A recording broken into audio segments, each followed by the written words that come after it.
បងប្អូនទាំងអស់គ្នាថ្ងៃនេះដែរខ្ញុំមកបរៀនបងប្អូនដាក់ប៊ីស្តង់ណាហើយប៊ីស្តង់គេមិនយកសមីទៅបុកចឹងហ៎ចង់ដាក់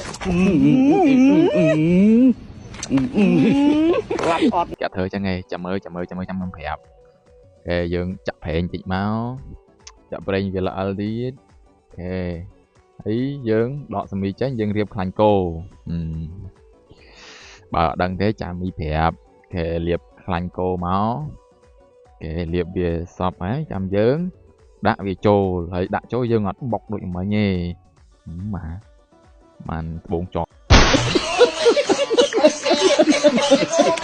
អូខេយើងអត់បុកចឹងទេណាអូខេយើងយកកញ្ចក់យើងច្បាច់តិចមកហើយយើងញាត់វាបញ្ចូល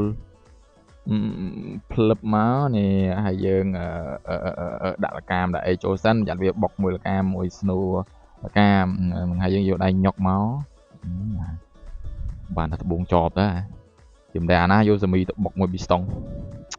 បើឯងយកបុកចឹងឯងចង់លាបខ្លាញ់គោអស់មួយតោនទៀតក៏ដាក់ចូលដែរ